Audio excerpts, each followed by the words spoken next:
โดยสบายดีสวัสดี FC ว่าทุกคนเด้อยินดีต้อนรับทุกคนเข้าสู่ช่อง YouTube ของสาวบุญเปียงสาวลาวเปิดภาพมาเมื่อนี้สาวบุญเปียงก็ได้พา FC หรือว่าหนุ่มๆเนาะมาหาสาวโสด เปิดใจทุกคนซึ่งว่าสาวโสดคนนี้ก็หน้าตาผู้จบผู้งามเป็นตาแพงทุกคนเลยสำหรับ FC คนไหนที่ว่ายังโสดเนาะยังบ่ทันมีคู่มีคิงก็สามารถทักหาทางสาวบุญเปียงได้เนาะทุกคนมื้อนี้ก็ได้มาฮอดเฮือนซานบ้านสองเพิ่นเป็นทีมห้อยที่ถ่ายทำหรือว่าเปิดคลิปอยู่ตอนนี้ก็เป็นเดินเฮือนเดินซานของเพิ่นเด้อทุกคนเด้อค่อนข้างว่าสิว่าได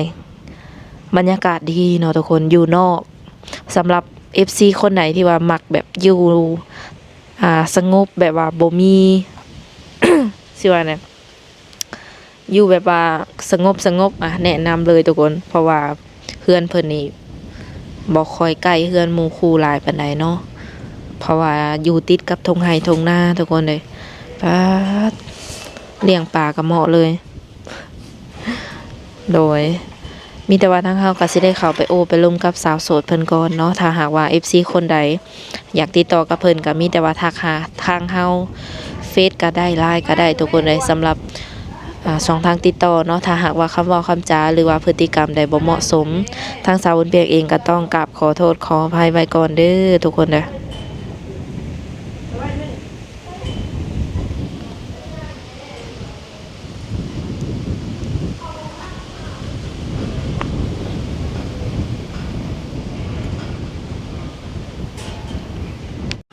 สบายดี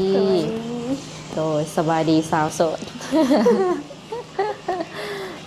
ก่อนอื่นก็ขออนุญาตทวนคืนแบบข้อมูลของเพิ่นก่อนเนาะเพราะว่าห่างหายไปโดน แม่ ในน้ำโต้ในสื่ออะไร สื่ออลิน ตอนนี้อายุจากปี 22 ปีนี้ อืมเป็นจังไดตอนนี้แบบ มีขู่มีคิงหรือยัง ยัง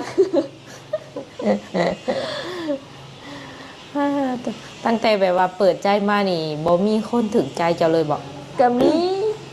อืม แต่ว่าก็เงียบหายเลยก็บ่ดี โอ้เพิ่นเงียบบ่หรือว่าเจ้าเงียบใส่เพิ่น ก็มีอยู่เปิดใจตอนนั้นก็มีคนขับมาล้มอยู่ อ่า ล้มไปโดนๆจักมันบ่คือเก่า มันก็ต่างคนต่างอะ อืมคือแบบว่านิสัยบอกเข้ากันหรือจังได แม่น คือแต่ละคนเข้ามานี่แบบมีอยู่บ่ที่แบบว่าก็เจ้าตรงแบบสเปคเจ้า แต่ว่าไปกันบ่รอดจังซี่ มี อืม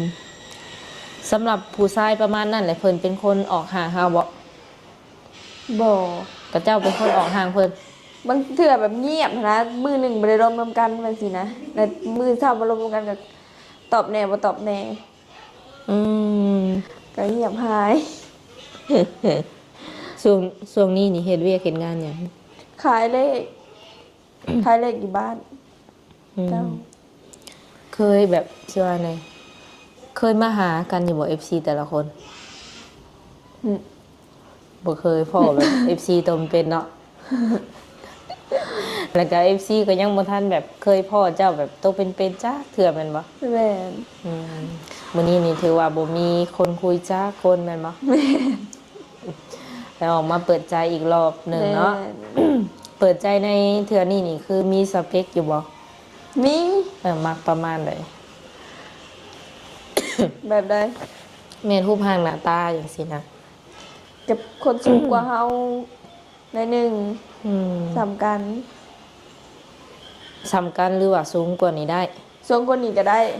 แบบเฮาสูงกว่าในหนึ่งก็ได้นะ โอ้หมายถึงว่าเพิ่นเตี้ยกว่าเฮาก็ได้ แม่น เออ เจ้าสูงเท่าใด 168 อืมเกือบ70เลยเนาะทุกค แม่ นน้ำหนักประมาณเท่าไหร่ตอนนี้ 52 เออ 52 53 ผู้บ่าวนี่สิเพียงบ่าหรือว่าเพียงหูเพียงบ่าขึ้นไปเลยแม่นได้เนาะ แม่น โดย หรือว่าสูงกว่านี้แฮงดีบ่หรือว่าบ่มักคนที่สูงกว่านี่ มัก ฟ้าตอบไวว่าเลยนะมาเพิ่นว่าเออสูงกว่าก็แฮงดีว่าซะแล้วเรื่องแบบอายุนี่คือ จำกัดบ่อยากคุยประมาณจักปีหาจักปี ประมาณ40ขึ้นไป40 30บัดรุ่นน้อย รุ่นเจ้าของขึ้นไปอย่างสิบ่มักบ่ งี่เง่าบ่มัก ปานใดมักคนมีอายุหลายกว่า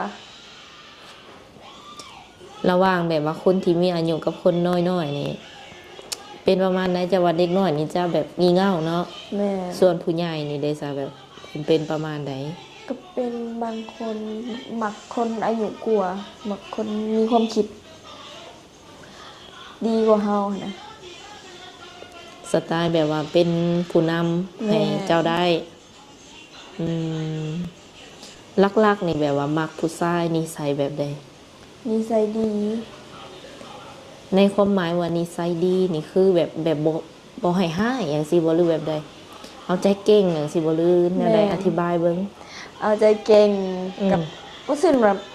ให้อะนะก็บ่มักปานใดผู้ชายแบบให้บ่มีเหตุผลถ้าให้มีแบบเหตุผลก็มักอยู่บ่มักคนจุกจี้จุกจิตหลายเกินไป อืมมันรู้สึกประมาณใดสมมุติว่าเพิ่นเจ้าจี้จุกจิกเกินไป บางเทื่อก็รู้สึกรำคาญ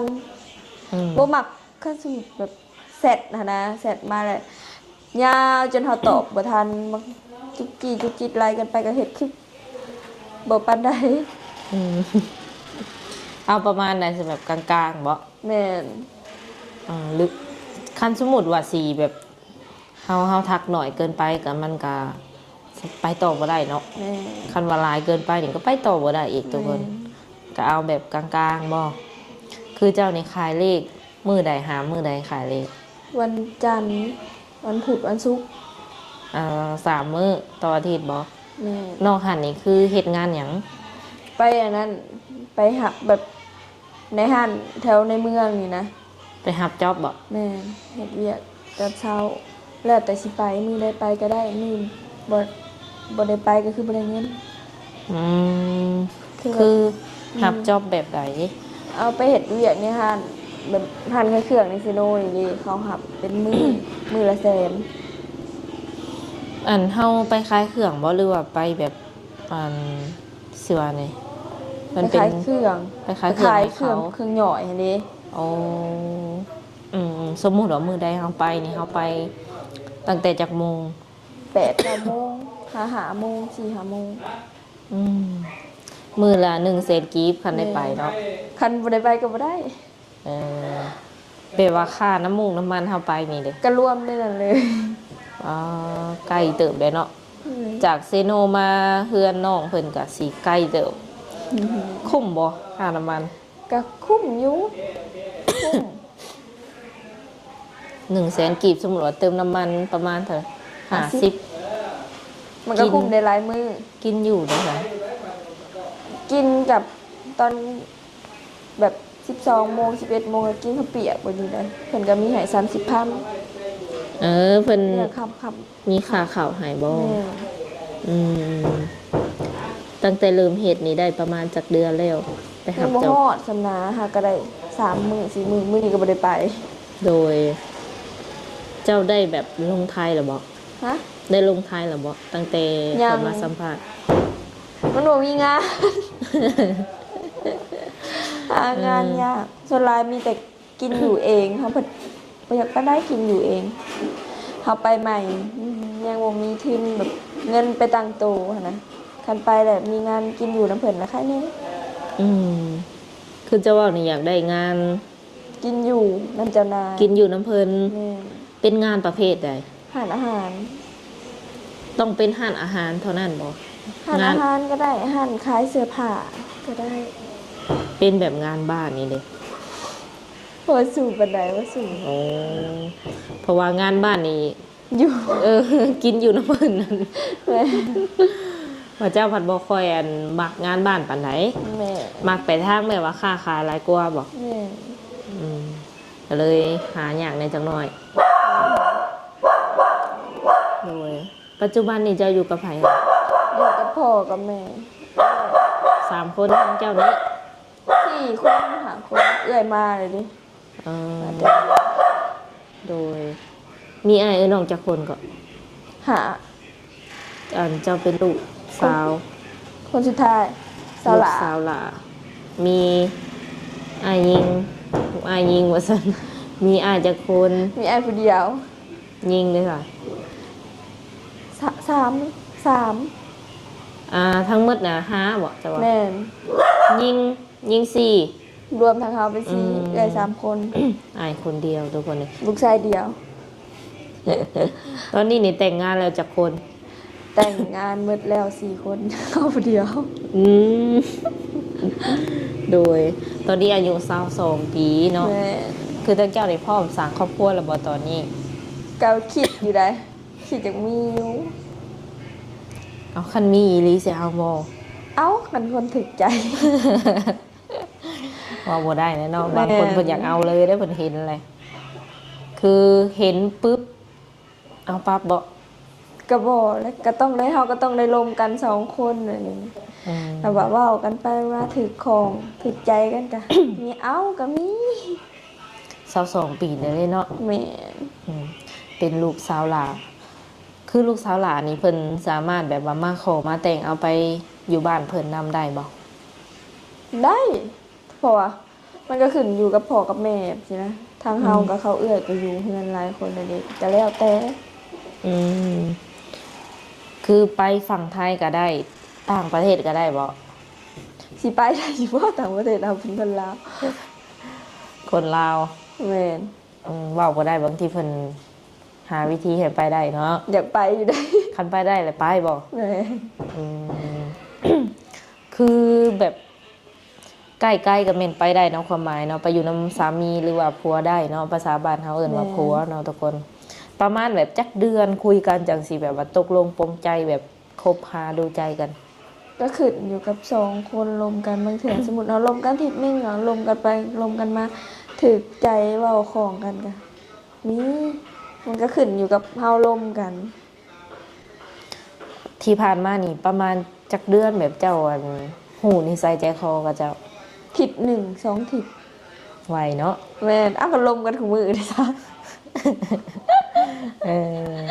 ไวพอสมควร แม่น เถื่อส่วนหลายบ่มีเวลากับมือขายเลขคันขายเลขก็ดึก7 8 โมง8 โมงครึ่ง เจ้าว่าวันจันทร์วันพุธบ่กินนี่ วันศุกร์ วันจันทร์ 3 วันพุธวันศุกร์แบบบ่ค่อยว่างปานใด3มื้อนี้ แม่น อืมคือคุยบ่ได้เลยบอก3มื้อนี้หรือว่า ได้ แบบ แต่ก็ยังตอบแชทซ่านะ อืม ตอบได้คุยได้ยังได้แต่บางเถื่อก็ต้องตอบซ่าเขาส่งเลขดิ เคยบ่มีแบบว่าขามมือขามคืนเลยจังตอบ มี มี เป็นยังไงล่ะ เฮาบ่หรือเขา เจ้า เฮานี่ เคยแม่นเคยมีบ่แบบกับเจ้าเสร็จมาแล้วขามมือขามคืนเฮาจังได้ตอบกับเจ้าไปซี่นะ บางเถื่อก็บ่ได้ลินโทรศัพท์ อืม เถื่อก็ไปลินน้ำหมูน้ำคูมาแล้วก็นอนบ่ โด ได้ ย ลินส่วนหลายมีแต่เขาตอบเขา เขาบ่ตอบว่าซั่น เออ โดยคันว่าเพิ่นอยากคุยแบบวิดีโอคอลต้องโทรมาช่วงใดเฮาจังแบบสะดวกสุดนะ ตอนกลางเว้นกับ10 โมง 11 โมง ช่วงนี้น่ะได้บ่ ตอนสีแรงๆก็ประมาณ7-8 โมง6 โมง7 โมง8 โมง อืมดึกสุดนี่แม่นประมาณจักโมงเฮานอนเฮาเข้านอน 9 โมง แสดงว่าคุยโทรศัพท์ได้ก็4-5 ชั่วโมงบ่ แม่น ตอนแรงเนาะสำหรับกลางเวียนกลางเว้นก็ได้อยู่ประมาณ11โมงขึ้นไปแล้วสะดวก โดย โดย ก็ประมาณนั้นเนาะทุกคนสำหรับคนใดที่ว่าอยากทักมาหาเพิ่นก็ลองทักมาช่วงนั้นลองเบิ่งเนาะและสำหรับช่องทางติดต่อนี้แจกหยังให้เพิ่น ไลน์แอปเฟซก็ได้ อืมว่าแท้ แม่นเฟซก็ได้แม่น เพิ่นแจกทั้ง3อย่างเลยแม่น แม่ บ่เออทักมาเอาได้เนาะทุกคนไลน์อีหยังนี่มีครบแล้วบ่ตอนนี้ มี อืมคือเงียบเหงามากนี่แบบบ่มีคนคุยจักคนเลยนี่ได้จักทิศแหละสาวอลิง ก็มีอยู่แบบลมแบบแซดหั้นนะ อืม แบบเพิ่นเข้ามาแซดมาลมมีอยู่ อืม ก็เงียบก็แต่โดนตั้งแต่เปิดใจช่วงนะพุแล้วก็มา ช่วงลายเก่าเขาหลบเขามาตั้งใหม่แล้วเขาก็เปิดใหม่เขา อืมอืมก็มีช่วงที่ว่ามีปัญหาใน แม่น อืมบัดนี้ก็คือเงาแห้งโบจังแบบอ่ะตัดสินใจออกมาแบบเปิดใจอีกรอบ แม่น หลายคนก็คือสิบอกเป็นเสียงเดียวกันว่าน้องเลือกหลายเนาะจังว่าพอแบบคนหักจักเทื่อนะ ก็มีอยู่ใดตอนช่วงเปิดใจช่วงหนึ่งนะเขาก็มีอยู่คนลมคนหักแบบลมกันโดนเติบมันก็จึงได้เศร้าลมกัน อืมลักๆนี่เพิ่นก็อยากคุยนํเนาะคนที่ว่าเข้ามานี่เพิ่นก็อยากคุยแล้วก็อยากทำความรู้จักนํ แม่น บางคนเข้ามาแล้วน้องนานต่อเพิ่นก็ไป ประมาณนี้ อืม เพิ่นว่าน้องบ่อยากคุยนํสินะ ฉลาดมันมีนะเขาตอบผู้คนได้ อืม ฉลาดก็เสร็จมาเขาก็ตอบ เออบ างเถื่อเพิ่นเสร็จเนี่ยเขาก็บ่ไปตอบเขาก็เขาอ่านซื่อ อืมน้องเพิ่นพูดจบผู้งามเนาะแต่ว่าส่วนหลายก็บ่ค่อยมีแบบว่าคนเข้ามาหลายปานใด ๆ เนาะ แม่นบ่เห็นปานใดคนเขามาลมหลาย โดยลักๆนี่น้องนี่เป็นคนนิสัยแบบใดว่าให้ FC ฟังเนี่ยใจร้อนหรือใจเย็น เฮานี่ แม่น เป็นคนใจร้อน อ๋อ คนใจร้อนกับบางเรื่อง ให้เก่งอยู่บ่ กับบ่ปานใด โดยเคยแบบว่า เคยมีแบบแฟนอยู่บ่เลยแบบคบกันเป็นตัวเป็นต้นนะ เคย เวลาให้กันนี่แบบ เจ้าแสดงออกแบบใดให้แบบ เงียบ ด่าบ่อ๋อก็คือจะเลือกแบบเงียบใส่ แม่นบ่ปากบ่ว่าแล้วก็บ่ตอบบ่อีหยังเลยและเศร้าและจึงกลับมาลมมาสัตว์ไว้ อืมแล้วบัดนี้ผู้ชายที่ว่าน้องบ่มักนี่ เป็นประมาณใดผู้ชายที่จะบ่มักนิสัยเพิ่น เขาบอก ให้ก่อน เอาบ่มักคนที่แบบ จุกจี้จุกจิตเฮาแล้วก็แบบเสร็จมาเลยเฮาบ่ตอบสมมุติว่าเสร็จมาปึ๊บแหละโทรนำนะ อืม เฮาบ่มักนิสัยแบบจักแนวใดทั้งที่เสร็จปาไว้บางเทื่อเฮาอยากเวียกเด้ซะบางเทื่อก็คิดไปแนวอื่นนะ อืม เคยมีคนเขามาลมเขาเห็นนิสัยแบบนั้นแล้วรู้สึกว่าบ่มักเขาก็บล็อกทิ้ง โอ้โห เพราะจะเป็นแซดมาแล้วเขาเห็นอยู่บางเถื่อเขาเห็นนี่เห็นนั่นเวียงเฮือนเดเขาก็บ่ไปตอบบัดทั้งแซดทั้งโทรนำเขาบ่มักคนจุกจี้จุกจิตเฮาเกินไป อืม ก็ให้สมุดบ่อยากคิดแบบว่า ทำเป็นหยังน้องคือบ่ตอบนั่นนี่คิดคุยบ่ก็คิดว่าคือบ่คิดว่าเขายากเวียงเนี่ยนะส่วนหลายคนเข้ามาเขาทักซ้ำจนบ่ฮู้ได้สิตอบ อืมก็บ่ได้มีแบบว่า ไปเล่นทางอื่นเนาะเพียงแต่ว่าเฮาบ่ว่างซื่อ แม่น อ๋อส่วนตัวแล้วมักไปเล่นไปเที่ยวอยู่บ่ ก็มักไปเลยนะยามเทศกาลแบบนี้นะยามบุญยามศีลไป อืม เวลาคบกันหรือว่าคุยกันนี่ไปหันไปนี่ก็สิบอกเพิ่นอยู่บ่ บอกบอก โดย ถ้าเฮามีได้เฮาบอกว่าไปนี่เด้อไปหลินเด้อ อืมสมมุติว่าผู้ชายคนนั้นเนาะเพิ่นก็มักไปหลินไปเที่ยวคือกันแต่ว่าเพิ่นก็อยากทำความรู้จักกับเจ้าอย่างซี่นะ โดย ให้โอกาสคือกันบ่ ไปได้คะแนนบอก ต่างคนต่างบอก โดย คนที่มีหนวดมีเคราเลยก็สูบยาบางคนเนาะทางเจ้าโอเคบ่หมายถึงว่าหับได้บ่ ได้คะแนนอย่าเห็นให้เฮาเห็นเถอะนะสูบยานะสมมุติว่าโทรกับเฮาอยู่แล้วมาสูบต่อหน้าเฮาก็บ่โอเคปานใดถ้าโทรนำกันแล้วบ่สูบให้เห็นน่ะนะ คือสูบยานี่หมายถึงว่าบุหรี่ธรรมดาหรืออีหยังกับบ่อยากเห็นบ่ แม่นฉะนั้นอย่าเห็นให้เห็น อืมคือบ่ได้แพ้หยัง อืม แต่บ่อยากเห็นในตาซื่อๆเนาะ แม่น อ๋อเห็นแล้วมันรู้สึกประมาณไหน บ่มัก อืม ขนาดบ่เห็นแล้วใครแน่เขาสูบอยู่ แต่เขาบ่เห็นให้เราเห็นนะก็โอเค กับเวลาสมมุติอยู่กับเฮาแบบนี้นะแล้วจะเห็นให้เราเห็น สิเฮ็ดแนวใดได้บัดนี้เนาะ สมมุติว่าอยู่นำกันคบกันแบบสิไปหลีสูบอยู่ไสบ่ เอาบางเถื่อเนาะคบกันไปดนๆก็มีหับได้ก็มี ก็ช่วงจีบกันใหม่ๆนี่ก็อ้ำไปรีสูบอยู่ใส่กระไปสิวะ เอาใจก่อน คนประมาณนี้แล้วคือน้องเองก็เป็นสาวโสดที่ว่าบ่เคยแบบแต่งงานมาเลยแม่นบ่ บ่เคย บัดผู้บ่าวบัดเพิ่นเป็นเผาห้างเผาหมายเนาะบางคนมีลูกแล้วทั้งน้องนี่รับได้บ่ ได้ โดยแลพ่อกับแม่นี่เพิ่นสิบ่ติบ่สมมุติว่าเฮาคบกับผู้ชายที่ว่ามีตำหนิเนาะ มันก็ขึ้นอยู่กับเฮาลมกันนะสมมุติถึกใจเฮาคะแนนเฮาแล้วถ้าเข้าทางผู้ใหญ่ได้หันนะ อืม ก็โอเคแล้วสมมุติ หมายถึงว่า น้องมักก็ยังบ่พอแต่น้องมักต้องงานข่าวทางพ่อแม่นำบ่ความหมายโอ้ให้พ่อแม่แบบมักนำ แม่น คือสมมุติว่าน้องมักผู้เดียวแต่ว่าพ่อแม่บ่มักก็คือจะบ่คบบ่ความหมายนี่ เข้าใจลูกบ่ได้เลยเนาะ แล้วลูกมัก เออ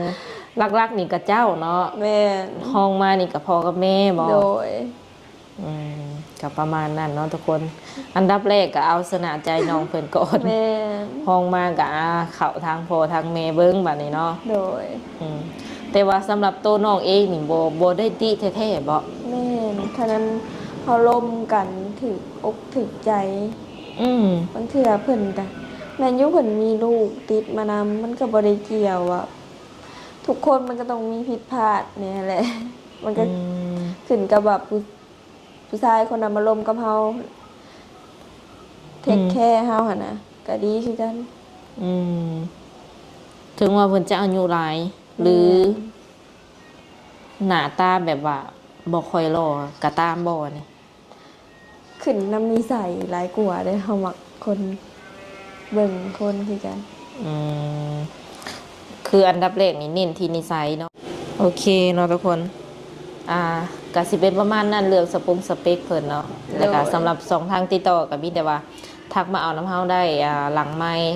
แม่น ช่วงนี้นี่ถือว่าโสดแท้ โดย ๆโสดร้อยเลยแม่นบ่ แม่น มีเวลาให้เพิ่นอยู่เนาะ โดย คันว่าเพิ่นสิทักมานะ แม่นพร้อมตอบ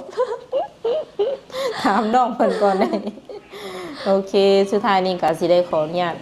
โอ้ลมกับเพิ่นประมาณนี้แล้วก็สิมีน้ำจิตน้ำใจให้เพิ่นไว้เติมบัตรเติมเบอร์เนาะทุกคน100,000 กีบเป็นจำนวนเงิน 100,000 กีบเป็นเงินของผู้ใหญ่ใจดีเนาะที่ว่าเพิ่นสนับสนุนช่อง YouTube ของสาวบุญเปียงว่าซั่นซะ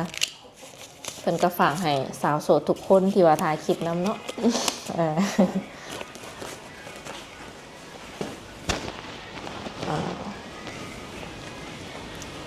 ขอบใจไอ้ายเพิ่นแน่ ขอบใจเด้อ โดย โอเค สุดท้ายนี้ทางสาวบุญเปียงกับน้องอาลินก็สิได้ขอตัวเจ้าไว้ก่อนเนาะมื้อหน้ามื้อในคันว่ามีเวียกก็สิมาหาใหม่ โดย โดยสบายดี สบายดี